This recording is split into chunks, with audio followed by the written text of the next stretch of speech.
बिस्मिल्लाहिर्रहमानिर्रहीम। अस्सलामुअलैकुम नाज़रीन, मैं आपको अपने इस चैनल जिसका नाम है बेसिक पाकिस्तानी लॉज़ इन उर्दू, इसमें खुशामदीद कहता हूँ और उम्मीद करता हूँ कि आप सब अल्लाह ताला के फजल व करम से खैर आफियत से होंगे और अल्लाह ताला से दुआ करता हूँ कि अल्लाह ताला आपके लिए हर नेक काम में आसानियाँ पैदा फरमाए। आमीन सुम्मा आमीन। नाज़रीन, आज की ये जो वीडियो है बड़ी अहम है। इसका मौजू जो आपको यहाँ पे स्क्रीन पे नजर आ रहा है, मुल्ज़म की जमानत देने वाले ज़ामन की जिम्मेदारी। नाज़रीन, आज एक नहायत अहम केस नज़रों से गुजरा तो मैंने सोचा कि आप लोगों के साथ इसे तफसील से शेयर कर दूं। ये केस है YLR 2018 का, सफ़ा नंबर है 610।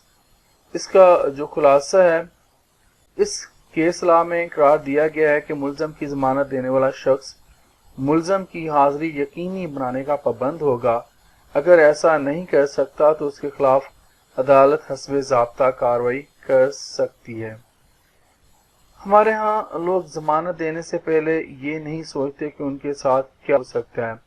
तो आज की इस वीडियो में हम इस मौजू पर तफसील से बात करेंगे। नाज़रीन, जब कोई ज़ामन किसी मुल्ज़म की ज़मानत देता है तो वह अदालत को इस बात की यकीन दहानी कराता है कि वो मुल्ज़म को मुकदमा की समाअत पर या अदालत की तरफ से तलबी पर मुल्ज़म की हाजिरी यकीनी बनाएगा। अगर मुल्ज़म गैर हाजिर हो जाए या फरार हो जाए तो ज़ामन के खिलाफ कार्रवाई की जाएगी और अदालत उसे दफ़ा 514 ज़ाब्ता फौजदारी के तहत सजा सुनाए जाने से पहले शो काज नोटिस जो होता है वो जारी करेगी। नाज़रीन, मजीद आपको बता दूं कि अदालत मुल्ज़म को जुर्माने की अदायगी का हुक्म भी दे सकती है या जमानत जब्त कर सकती है या फिर जामिन की तरफ से दिए गए बांड की नीलामी करके जुर्माना अदा करने का हुक्म दे सकते हैं। ताहम अगर जुर्माना वसूली की कोई भी कोशिश कामयाब ना हो तो जामन को 6 माह तक जेल में भेज सकती है।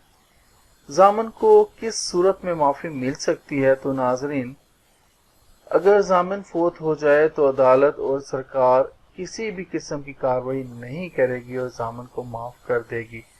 तो ये जामन की माफी जो उसको तब मिलेगी जब वो फोत हो जाएगा, इस दुनिया से चला जाएगा।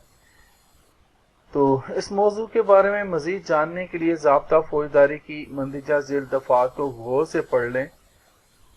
ये है 514 और 514A और 514B। 514A जो है ये काफी ज्यादा लंबी चौड़ी जो इसका सेक्शन है ज़ाब्ता फौजदारी का, तो इसमें काफी तफसील आपको जमानत के हवाले से मिल जाएगी, बॉन्ड के हवाले से।